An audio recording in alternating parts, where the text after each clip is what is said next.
All right. All right. Well, hello. Hi, virtual friends. Hi, in-person friends. Tonight we are here to welcome Oyinkan Braithwaite, the author of the smash hit My Sister the Serial Killer, and one of Daniel and I's favorite books of all time. Braithwaite's new, highly anticipated novel, Cursed Daughters, is a wickedly funny, brilliantly perceptive novel about love, female rivalry, and superstition. Named a most anticipated book of 2025 by New York Times, Washington Post, People, and many, many more, we are excited for the opportunity for Braithwaite to be here in St. Louis with us all the way from London.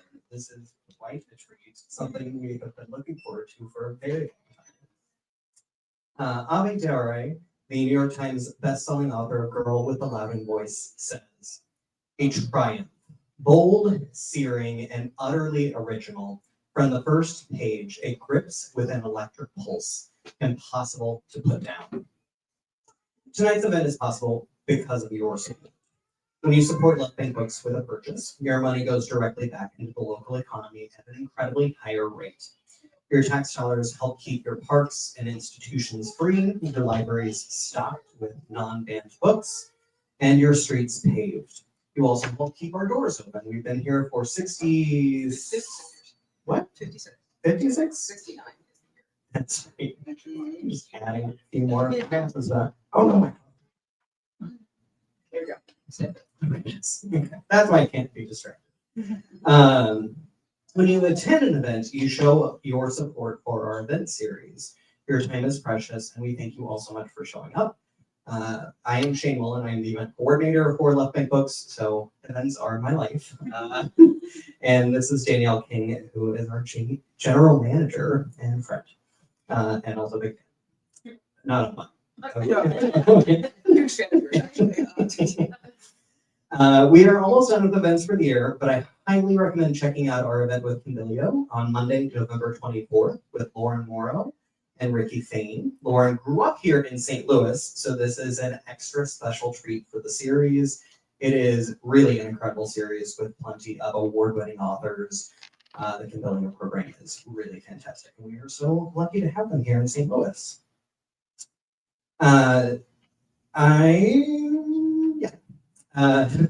Skipping that because I did already say that. Cursed Daughters is a brilliant cocktail of modernity and superstition, vibrant humor and hard-won wisdom, romantic love and familial obligation. With its unforgettable cast of characters, it asks us what it means to be given a second chance and how to live both wisely and well with what we've been given. Oyinkan Braithwaite is the author of My Sister, the Serial Killer. She was born in Lagos, Nigeria, and raised there and in the UK. She currently lives in London with her family. Without further ado, would you all please help me in welcoming our incredible guest for the evening, Oyinkan Braithwaite.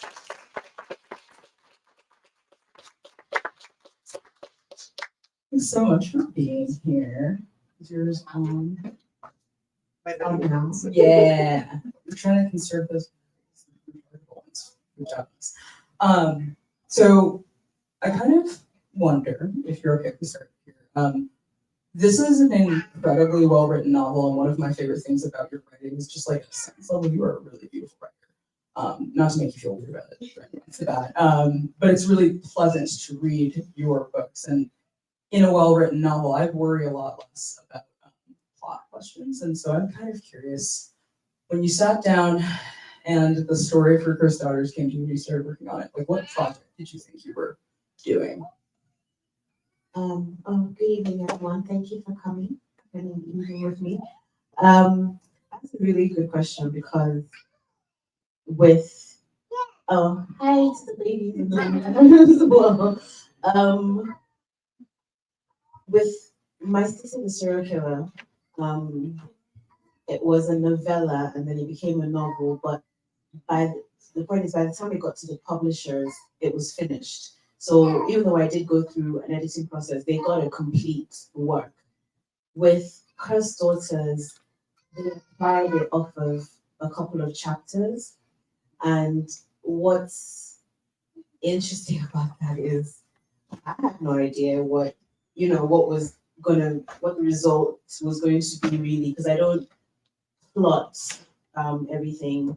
I'm sort of very loose with my writing, so what they thought they were getting or what they actually got, I don't know that it was necessarily the same thing, but thankfully they were okay um, with what they got. But I remember sending the final, because my agent obviously she had seen earlier drafts and she'd seen the chapters, and when she finally got the finished piece, in her email, one of the things she said was, "Wait, this is a romance." And I remember thinking, "Oh gosh, that's not what I didn't set out to write a romance." I was a little bit peeved about that, but I suppose what I thought I was doing was creating a gothic tale as much as I could. That's what I set out to do. And then at some point, it got a bit hairy because um, I started to care a little bit less about pushing the gothic necessarily, and yeah, it evolves and it sort of runs away from me. But I did think that I was writing a gothic novel. That's very validating to hear because I did have a question deeper in, but we'll do it now. How did it feel to write a ghost story? Because this is in many ways a very beautiful and at times harrowing ghost story. Especially when you think about the idea of ghosts as, some mythology around ghosts involves like taking over your agency and possessing it, right? And so, yeah, that's really fascinating to hear. But I am sort of curious. Like, there is a ghost haunting every page of this book. Well, almost every page of this book. And I'm curious about your sort of process. Like, how did you kind of find your way through that? Um, I don't really know. As far as how did I find it, I enjoyed it. I love ghost stories and I love the surreal. I love magical realism, all that stuff. I was very happy to throw that in there and play with it and see what I got. So I had a lot of fun with that. But even trying to figure out, I think, the type of haunting that was going on in this got it because I remember there was a back and forth between one of my editors and I, and he had suggested, he had suggested maybe certain things happening to the house, and and at some point I was leaning towards that because again I wanted to do a gothic novel, so he was helping me lean into the gothic, but it got to a point where I thought, hang on, no, Monifa isn't haunting everyone. She's not haunting everything. This is a specific relationship between her and Annie, and understanding that. And then again, is it a haunting because is Monifa trying to assert herself as as an individual that also owns this body or this life? And I didn't answer those questions, by the way, because uh, that's work. And I'm kind of happy to, again, just go with the flow. But I knew that it wasn't, not everyone, even though in a sense she is haunting everyone, because there's memory and there's grief and there's guilt and she's haunting others in that sense. But as far as, most of the time, as far as actual manifestations, I knew in a way I wanted it limited to any. Sure. I've never shared with Shane in this capacity. This is our first time. We've both been in like co-conversation with other people, but never each other, which is wild. I know. Yeah. So this book, speaking of ghosts and ghost stories and magical realism, this book is so rooted in Nigeria, and you grew up there, and you also grew up in the UK. And I'm wondering, what is the pull that keeps you coming back to Nigerian stories, and when do you think that you might feel that pull towards London? Okay, so this might be a little bit of like me going off on a tangent, but I'll say this. Up until I was about 18, 19, I was writing purely white characters. And I remember having like this weird, it was random, there wasn't anything that triggered it. with this weird epiphany at that age, thinking, wow, your character's white. And also, they all sound like you, they all think like you, in which case, it's not as if their being white is serving any particular purpose or, and then I just stopped. That's not to say I've never written a white character because there's a white character in this novel, but it was no longer, they were no longer my only engine. And I started to write more black characters, but at that time I was still writing stories set in England, actually. I didn't start writing stories set in Nigeria until I moved back after university. So I was in my 20s when I started writing stories based in Nigeria. So actually, I haven't really been writing stories based in Nigeria that long. But once I started doing it, it was really addictive. And I think maybe living there at that time and observing things as a local, but also not a local, and also in terms of literature that comes out of Nigeria, I feel like there's still so much untapped material. Nigeria has always been very heavy on literary fiction, and now other genres are starting to come out. So everything one does kind of feels fresh. And I'm drawn to that as someone who likes to do things that are a little bit different or feel like their stories that only I can tell. I'm really drawn to that. So I have written stories set in England. I probably will again at some point, but for now, definitely drawn to Nigeria. Speaking of things that have your heart, so this book is ostensibly about a few things, but in particular, the relationship and the difficulty of the relationship between two cousins. For all intents and purposes, they are sisters. I think that is fair to say. You write about sisters a lot. Tell me I feel like you guys are forcing this thing on me. Sure am. Sure am.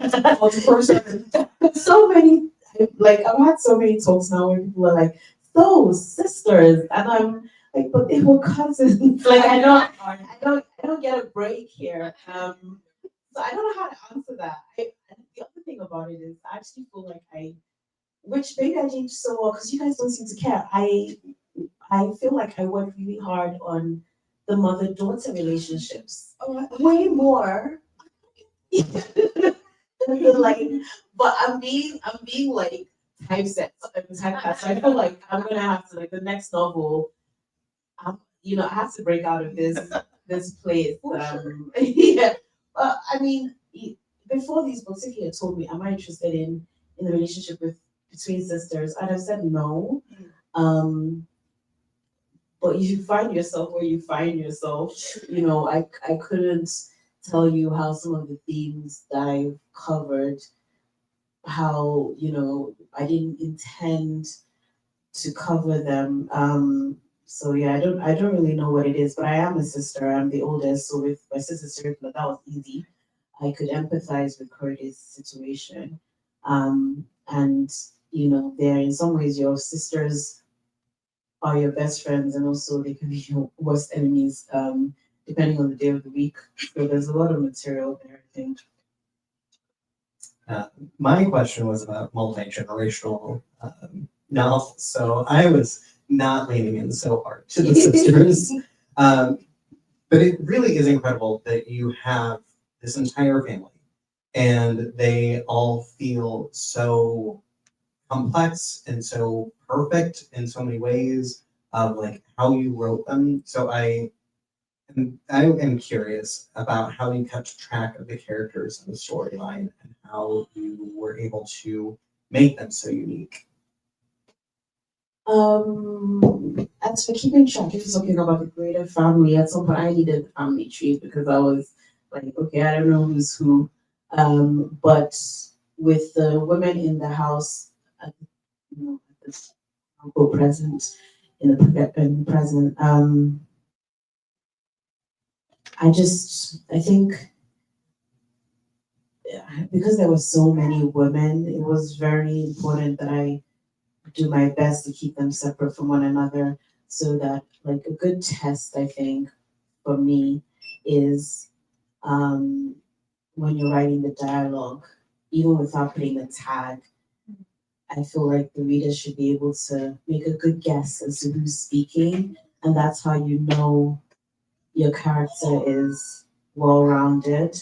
But if anybody could say the line, and again, there's so many women there and so many conversations happening sometimes.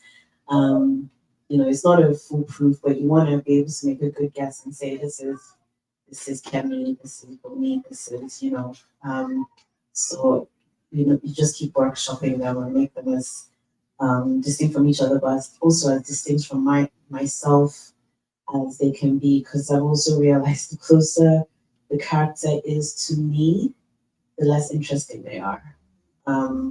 So I need them to have a way of thinking that I may not necessarily get behind or agree with or whatever, in order for me to really make them colorful and rich and yeah, interesting. So I assume you were not a researcher of like generational disease.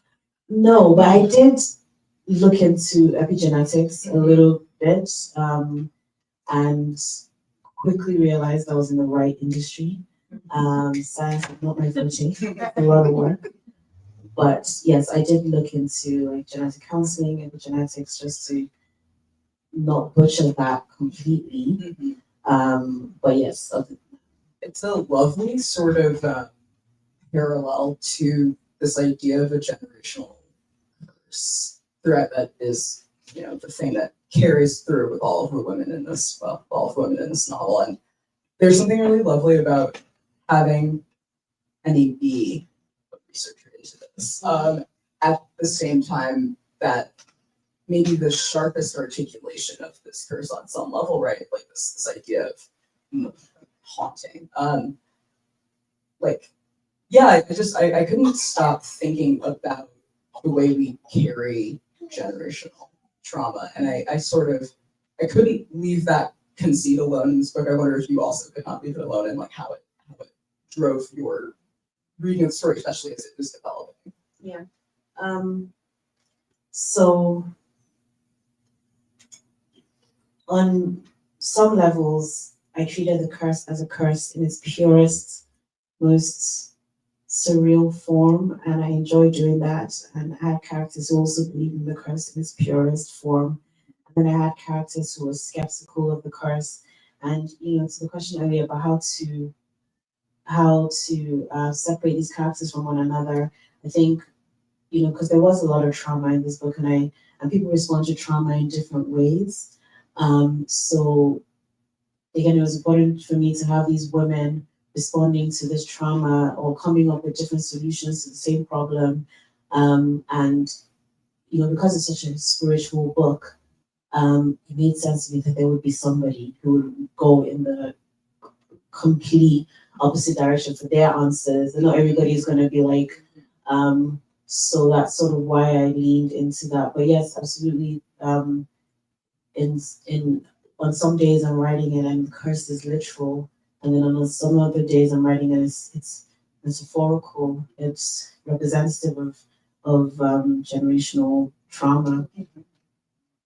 Yeah, it's a really sort of lovely thing. And in fairness, I do have some interesting thoughts and questions about sort of the mothers and the daughters in this, because it felt like in many ways we were talking about people respond to trauma differently. You were also responding to the trauma response of sort of, it felt like every child was interacting very intentionally on some level, or not intentionally, very specifically with their mother's trauma around this curse. And it, in so many instances, really did just seem to be strained, but I wonder if you think that is also true. The relationships were strained. By that curse Yeah. in so many ways. I think so. Somebody was complaining the other day about Ebu and the things that Ebu does in the story, and I think, and I was trying to defend Ebu, and I'm part of what I said is that I think sometimes when a parent is afraid of something, that fear makes them act in really drastic ways. but it's fear-based action. But obviously, in behaving in that way, she was, pushing her daughter away. And I think even at some point she's aware she's pushing her daughter away, but she's still like, that's fine, but I've still got to make sure she doesn't, that's a sacrifice I'm willing to, and I've got to make sure. So I absolutely, I was aware of that, and I was a little bit worried that Emma might not come off well to some people, but some people say they like her. So I think people are able to empathize to some extent with what she felt and what she was going through. Oh no, for sure. I'm very fond of her in many ways because I feel like that makes a lot of sense to me. Parents being willing to what's the expression? I would prefer that you respect what I say, even if you can't feel love for me.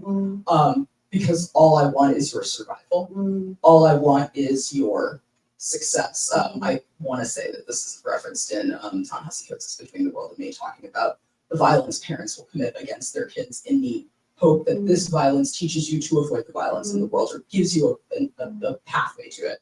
I thought about that a lot when I was reading this, and so in many ways I felt like I had so much empathy for her because she held so much on behalf of this child, and spoil this.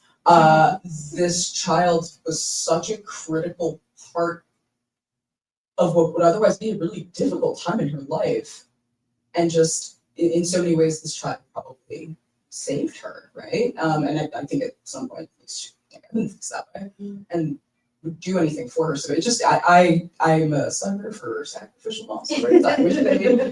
What's the quote from the Barbie movie? Mothers stop walking so that their daughters can continue forward, or something like that. And I was like, nobody asked for that. But it's really a beautiful and true thing. I was gonna mess with you with the sisters one. I want you to tell me about your sisters. You should also tell me about your mom. To be honest, I actually feel really guilty sometimes because I think it's sometimes people think I only have one sister because my sister's here, because they've decided I only have one sister. And then other times they recognize I have more than one sister, but nobody ever, it's as though my brother doesn't exist, and I feel so guilty.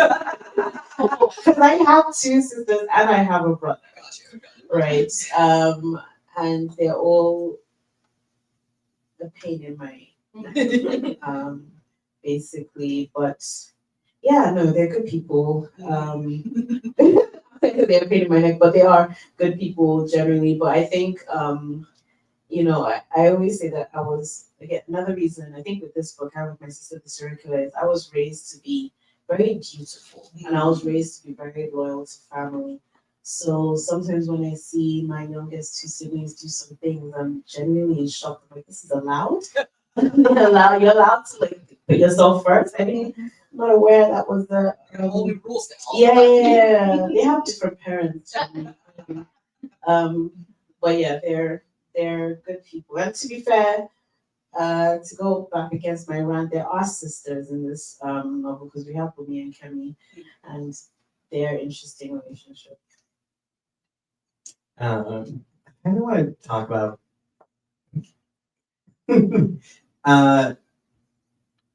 just like the men being terrible in this. Like we didn't know how to actually ask a question, but we wanted to talk about just men being terrible. Exact quote was No. not all, but Yeah. some. Oh no. Which one? Oh, I mean, I kind of want to take Golden Boy outside. Yeah. I want to have a conversation.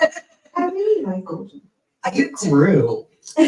Yeah. But, He had to get there. Yeah. Oh. Yeah. No, it's weird because it's not. I have so many different reactions again towards this because some people say the men are in the background and some people complain that they feel like the man was centered too much in the novel, and that the women cared too much about the men, which in some respects they did, but I don't think it was a story about the men, and but I did like the most of.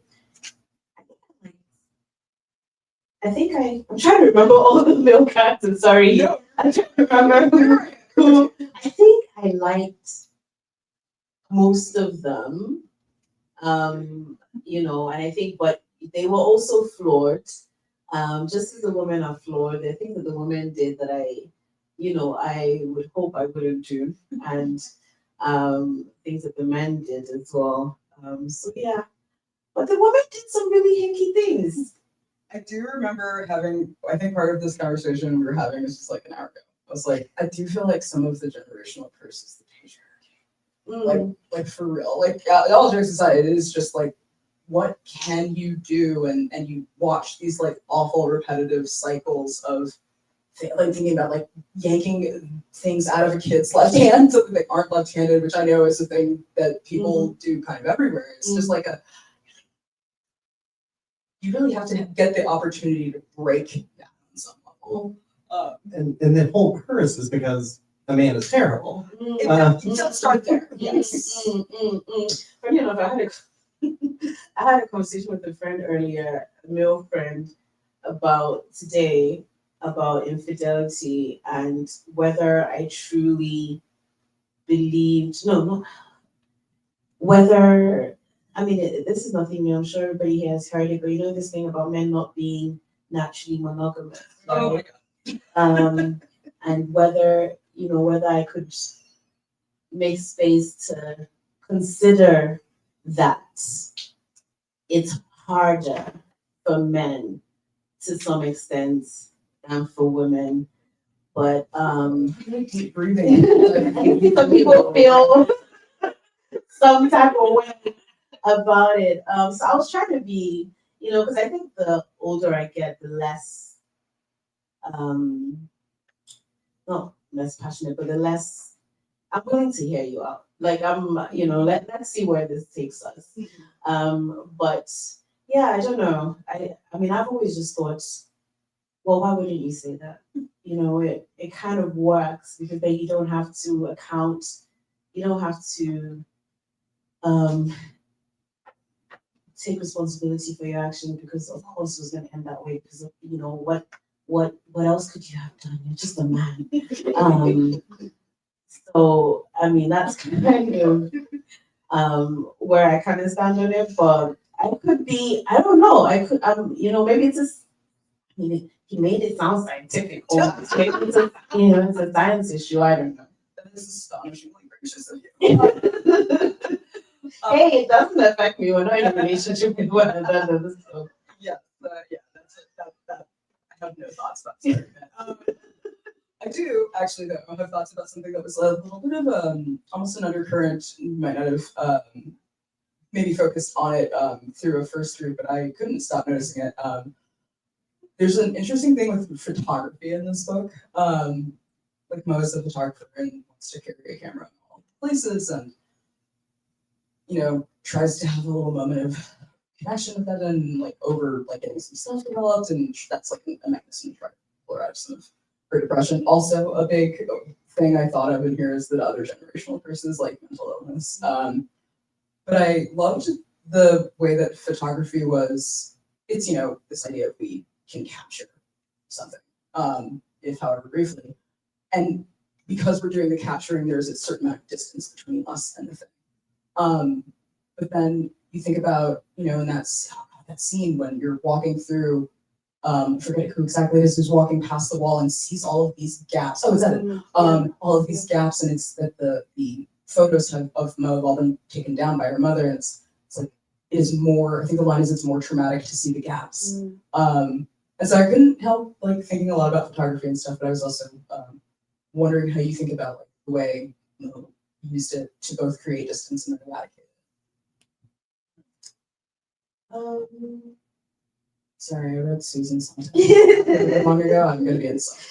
Yeah, no. It's an interesting question. I don't know if I thought about it that deeply for starters, but I did think, but that scene with the gaps in when the pictures are taken down, that was very important to me. And it was important to me because it was something I had seen before done. And it was a cultural, I played with it. I made it like a Mama G thing in this, but it was when I started, it was after somebody had lost a child, and they were of a different tribe than I am, and we came to visit them and realized they had taken, family had taken all the pictures of this child off the walls, and it was just, it made such an impression on me because honestly, as sad as that situation was, I felt like, but she existed, she had been here, and it made it so much more tragic in my mind that they, well, who knows, maybe it's, I've not experienced that, maybe, I don't know. But it was just one of those things that remained, it would have been like 10 years before I wrote this, but it just always stayed with me. And yeah, so it came very naturally when I was writing this. It sticks very well. It's like maybe the most visual scene I have that I keep going back to because so much of this book is about the loss of Mo. And then you get to spend so much time with Mo, who is wild. It's a good time a lot of the time. But also it is just from such a young age, and even, I think about depression as like a thing that doesn't have to make sense. But from such a young age, she seems to have an awareness of, on some level, why she's sad. She's like, I had a dad, and then he decided he didn't want to be my dad anymore. And there's now this just void. And it would swallow her sometimes, but it was interesting to sort of watch her moving through it. And I sort of wonder, like, she's obviously not the only person who has things. But I wonder how you thought about how you were going to deal with the fact that these folks, in some instances, were suffering from really critical, like, mental health crises.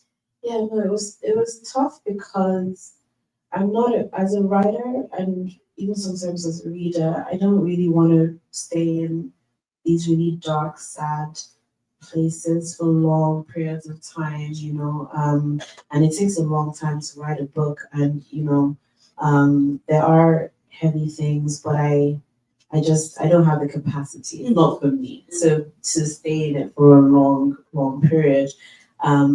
And then there were, because at the very start, this isn't a spoiler, Munife, she takes her own life, and even, trying to figure out that balance between beautiful writing, good storytelling, but also not romanticizing the issue, but also being, true to its. And I'm not saying that I accomplished it, but it was, it was tough. Just trying to find that space because also, again, I didn't want it to be a novel that kept someone down from the start to the end. That's not what I was trying to. I like to think about most of the time when I'm writing a story, I want it to be a form of escapism for someone, and I don't want them to leave sadder than coming out of it than they were going into. Even though sometimes I know that my endings they're not always happy endings, quote unquote, but I don't want you to feel like there's a stone in your chest. So yeah, there was a lot of just trying to find that balance between those things. Well, I will say I do think you did. I did not feel sad in any way, really, and in some parts it's because it felt so true. I know my last question I'll have for your audience is about magical realism, but like even in that, it felt really important that experience of like depression felt true. I think folks will maybe remember when Robin Williams lost his life, and it's like this person who's this like wildly exuberant, like big character takes up the room. It's like carries such devastating sadness. It felt so true. So I do really think you did. And that does lead into my last question, which is about theme. And I immediately after finishing your book read another book that is about a woman who was her sister, but it's a murder mystery. It was in relationship and conversation with a lot of the themes that you bring up in your book. And I really loved that reading experience that I was able to have. You all can't have that until I don't remember when the other book comes out. Next year. March? March, April, I don't even know. But your books have just this incredible way of speaking to having conversation with not only each other, because I love the conversation that these two books have with each other, but then with the greater world of literature.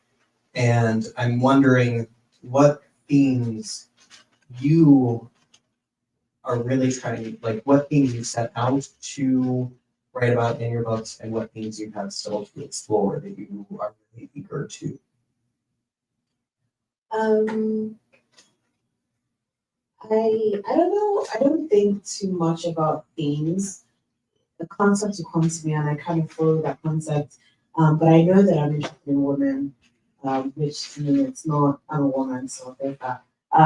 But yeah, I know I'm interested in women. I know I'm interested in the relationship between man and woman, and how the power play there, and how complex that can be sometimes. But I guess I'm interested in who a person is when there's stuck between a rock and a hard place. Like that interests me quite a bit.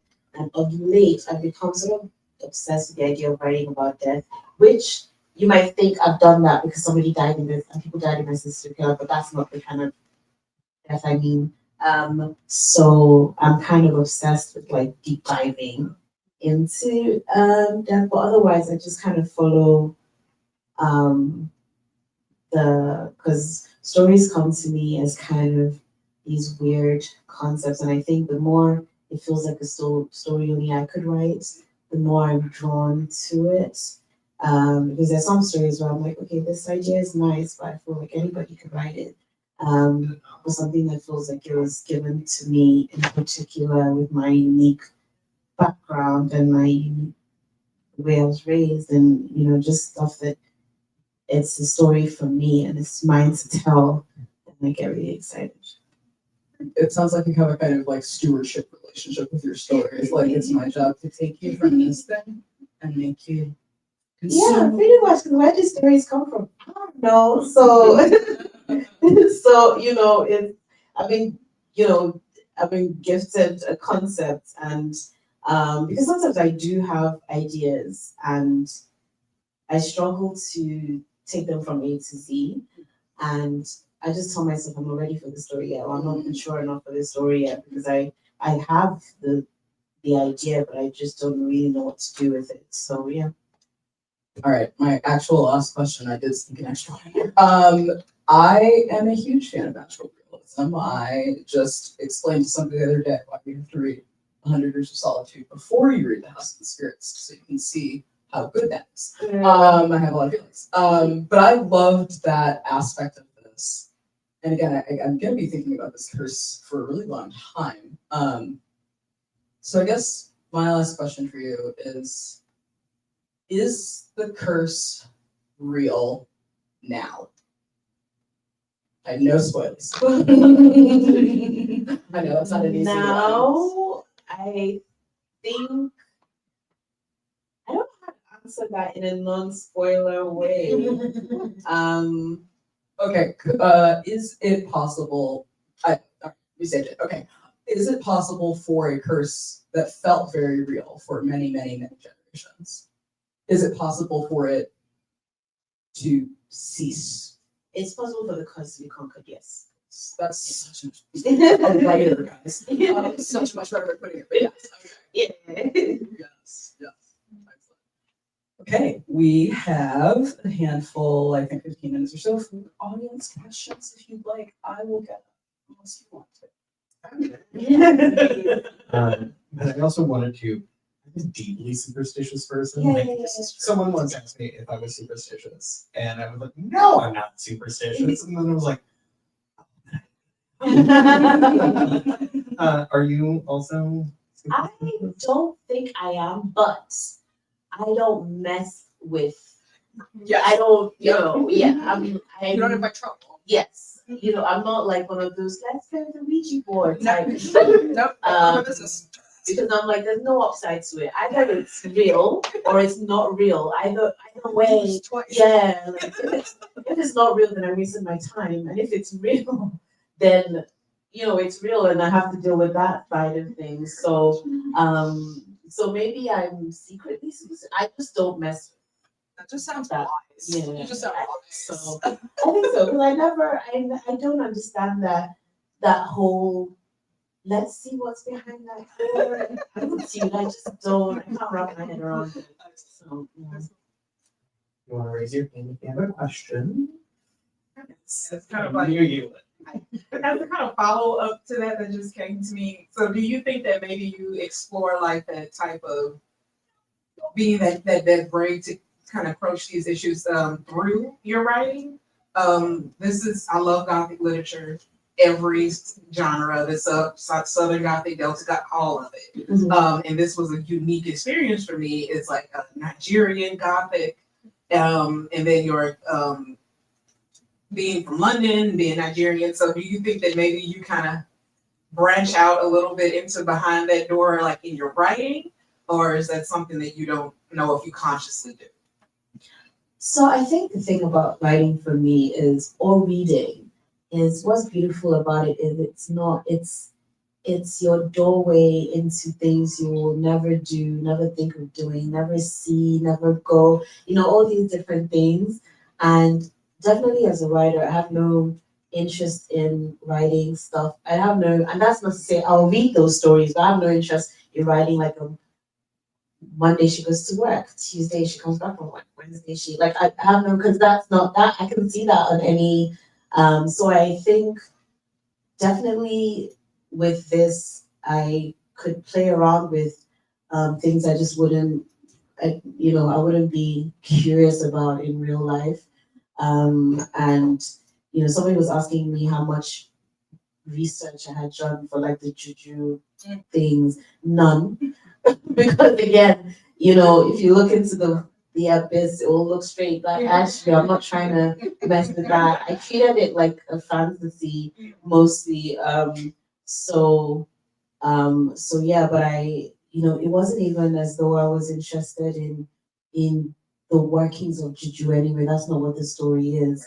It was really about how far these women were prepared to go, and also the duality. They sometimes, because I think when if I call someone out on it that you're a Christian on a Sunday, but on a Monday, Tuesday, Wednesday, you're doing these other things. And I think I'm aware of people who, well, I don't know them personally, but I've heard mention of people who do live like that, and that's something I was interested in because I think there's an element of this one thing hasn't worked for me, but this other, so I'm going to try these other things, but also because it's not, at least in Nigeria, it's not, juju is not, it has a lot of negative connotations, but people who do it in the dark, under the cover of night sort of thing. So I was interested in that. Thank you. So is there anyone here who is confused about everything because they've not read it yet and they're like lost?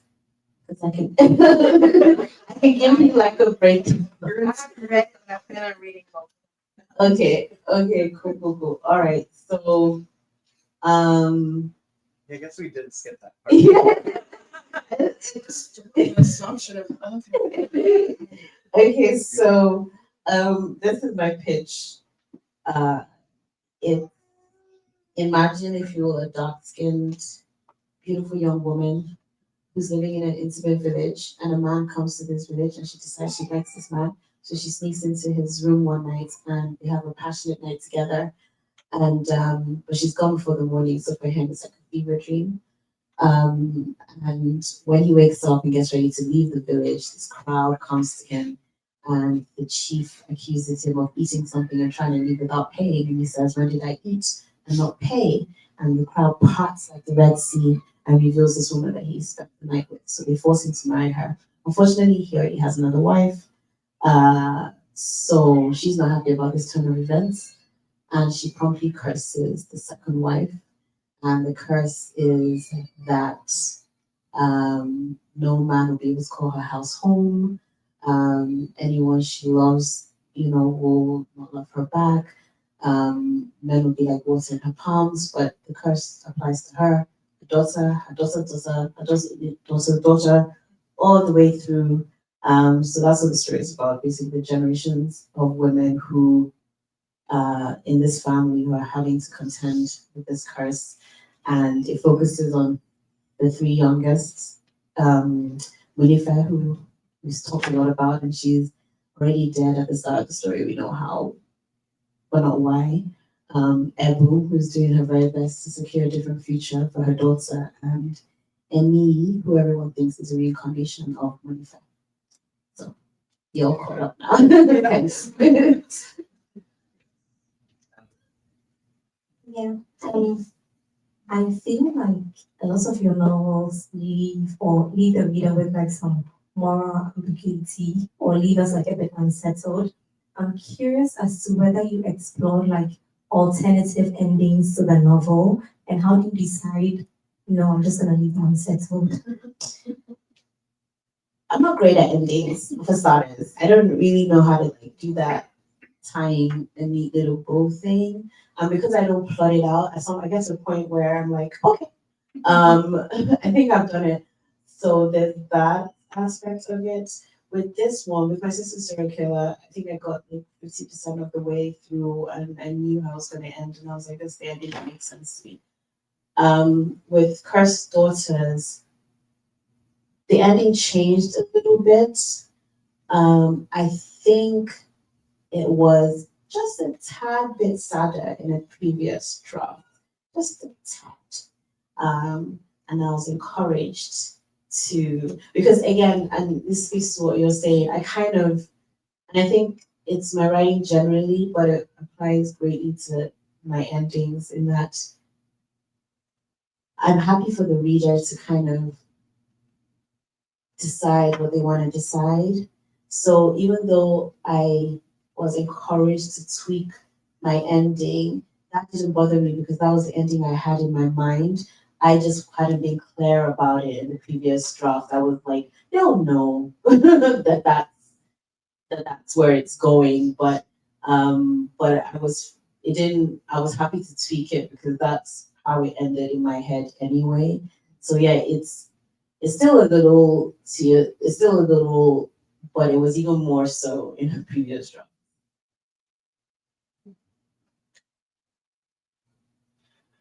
Um, okay, this is kind of speaking towards something they said earlier about the mom and Inter's daughter and uh, in My Sister, the Serial Killer, the mom didn't really play that much a part in the book. I think the sisters deliberately tried to make sure she didn't know anything about the murder and stuff. And it seems like in Ter's Daughters that the mom plays more of a part in what happens. So I guess I'm kind of interested about in the contrast between the moms in the books. Yeah, I mean, in My Sister, the Serial Killer,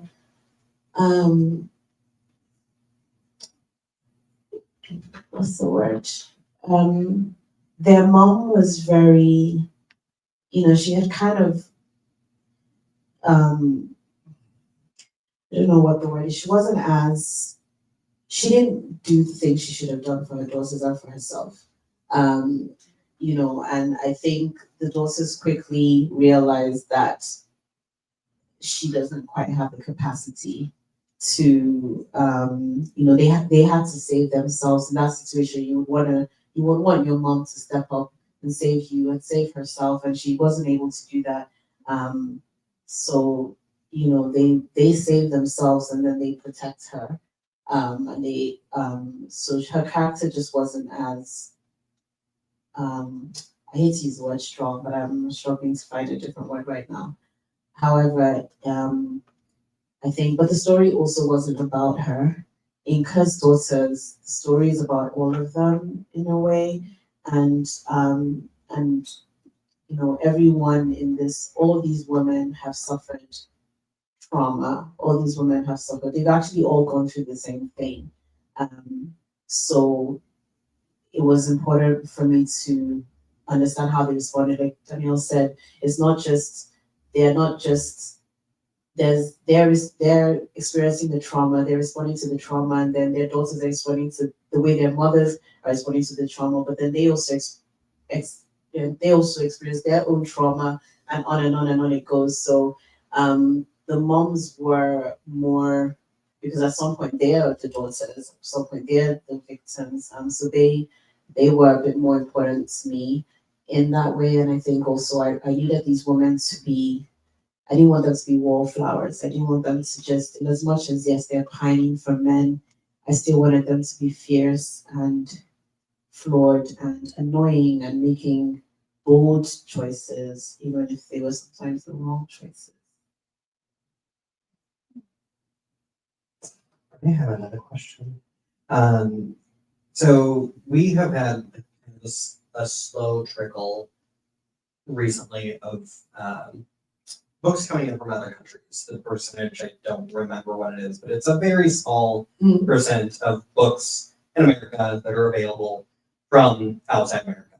9%, I think, or 11%, something like that. I'm curious, is it the same in the UK, or is there more availability?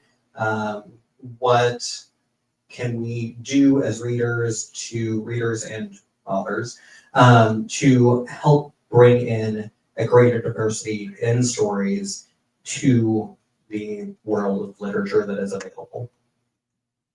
Gosh, that's a big question. I don't know. I do think reading in the UK is, I think it is more varied, but I don't know. I almost feel like this is really down to the reader, because there's some genres that I find other cultures just kill it. I think if you're interested in a particular genre and you want to see, because as a reader, I don't want to just read the same thing over and over again, and at some point you realize even there's some other cultures who, that's very loud. I feel like I'm singing in my brain. There's some other cultures who do some types of genres really well. Like, I mean, Nigerians for a long time have been known for literary fiction. So most people who have read Nigerian fiction is mostly literary fiction. I love Japanese literature when it comes to like horror or ghost stories or like yeah, I'm not saying they don't do other things well, but like I really love that genre for them. And then when you go to like Scotland or the Nordic for like the crime. So I think to be honest, I feel like it's down to reader. You can never make someone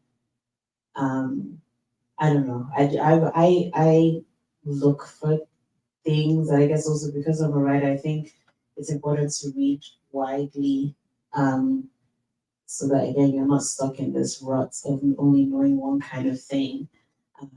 But I don't know. I feel like what bookstores are doing already with inviting people of different nationalities and having them come and talk to their work, and I've seen it happen where readers listen to a writer talk and like they didn't know the writer before, but they're like, actually, I like this for the way the person thinks.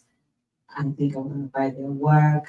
I think that's probably the best, like with festivals, because people also readers when they go to festivals, they go to talks they also didn't plan to go to, and they end up. It's happened with me. There was I was in Austria recently, and afterwards the host told me that there was a gentleman who had come from a different town and he didn't know me. He hadn't read my sister's serial killer, but he just thought, hey, this is Nigerian girl apparently coming, let me come to talk. And afterwards he went to her and he was like, he's so happy he came. He hadn't, because over in Europe they asked me a lot of cultural questions. So he said he had learned so much about Nigeria. He didn't know that we had over 300 tribes, and And again, he didn't come because he was a fan, but he was like, oh, this is on, you know, I'm free this evening, why not? And maybe he will go on to read my books, I don't know, but I think just what you guys are doing already is the way you're already doing it. Basically. Books are such a weird thing because they are art Mm. and such a beautiful artwork, but then they are also like based upon consumer drive. Like, so if you don't buy a book, Mhm. if you don't read the book, Mhm. the book doesn't get paid. So it is such a weird and yeah, I've been Trying to figure out the Shane is solve trying to the say.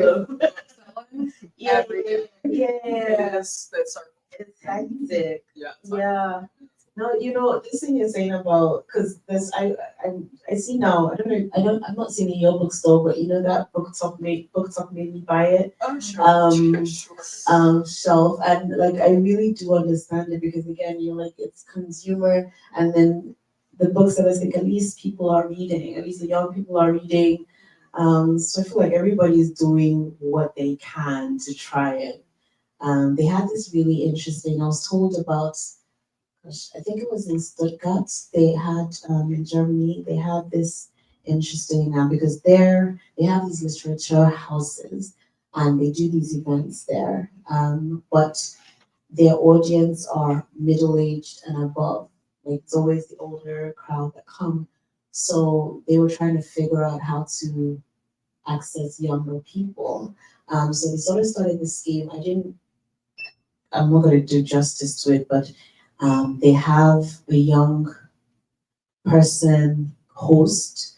So they go from apartment to apartment and then they invite a writer. And the writer has to be like below the age of 40. And people just like come from different places to this house, have a meal, you chat with the author. And it's been going on for some while, for some time, but it's young. It's kind of, and apparently they call you because I was like, how do you know whose house? How do you do it? And the scheme has gotten to the point now where someone will call in and say, oh, my house, it's a 2 bedroom or it's a 3 bedroom. I can host, like, put me on your list. And that way they've got young people kind of inviting writers to come and speak. And other people just gather into the room. So everybody's like working hard and trying to keep this thing alive. Is there one last question? You have another? Did you see any of that? We can do more. I have one, but It's true. I don't want to go that. It's a quick one. You were speaking about like genre earlier. Do you consider yourself a horror writer? No, I don't think I'm a horror. I don't know that I'm anything, to be honest. I'm not like, yeah, I'm definitely not a horror writer because I don't read a lot of horror. What I read is fantasy or literary fiction or crime. I think those are my three. I'll read anything, but those are like my three top. And then like I'll read gothic novels as well. But at the moment I feel like I'm going to jump around a little bit and maybe I'll settle somewhere. But the first ever novel I wrote, which that's not true. But anyway, I didn't try to get published, but the first ever novel I wrote was actually a romance. Yeah, just straight romance. I mean, somebody died, but it was a romance.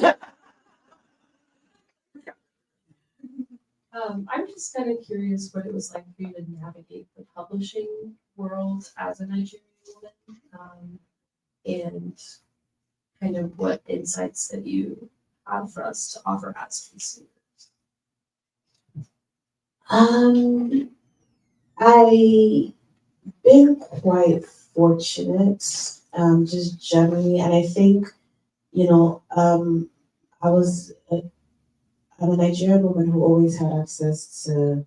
I'm a British citizen. I'm a Nigerian citizen. So, and I went to university and my degree was in creative writing and law.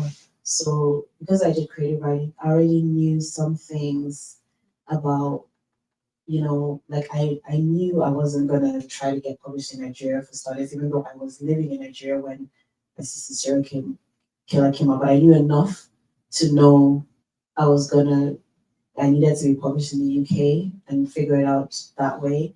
And there was actually how I got my agent was because I was shortlisted for the Commonwealth Short Story Prize. And in order to enter the Commonwealth Short Story Prize, you have to be part of the Commonwealth, which Nigeria is. So in many respects, I don't feel like it's held me back. However, I think I was very, like when I remember with my sister curricula, one thing that was really important to me was that they not just put my sister the serial killer in like the Africa section, because I'm like, judge it on the story as opposed to on the color of my skin. Don't do that.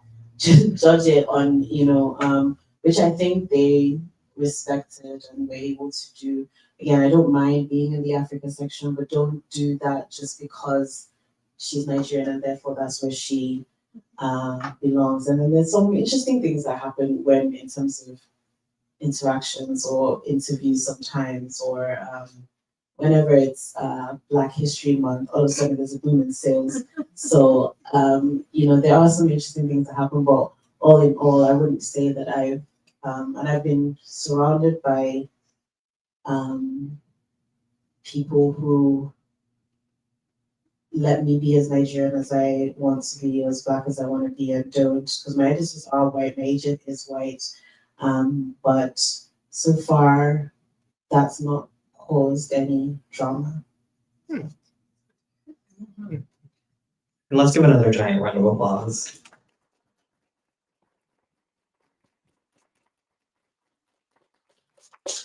I want to thank you all so much for being here tonight. The applause goes for you as well.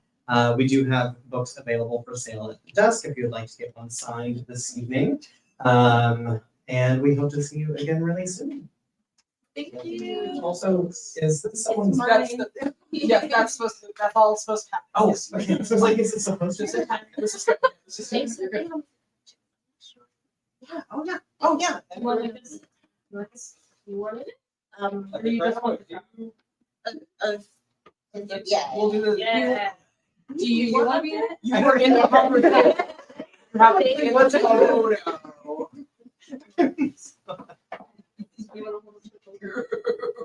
She doesn't usually work on Saturdays. Oh, yeah. Saturdays are unusual. Oh, this is so cute.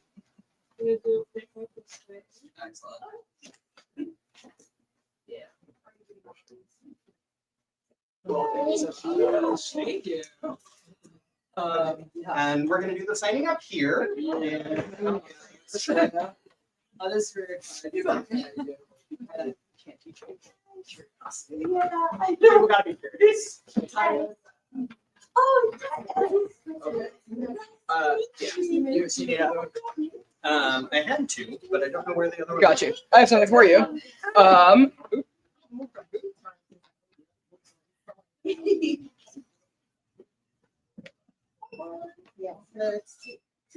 Told me you were. It's it's highlighter yellow, and I've learned many of the highlights. It's intense. It's a very lovely book. And again, lovely in the sense that it's really well written. She hates that dude. She hates that dude. He's the worst. I think we've got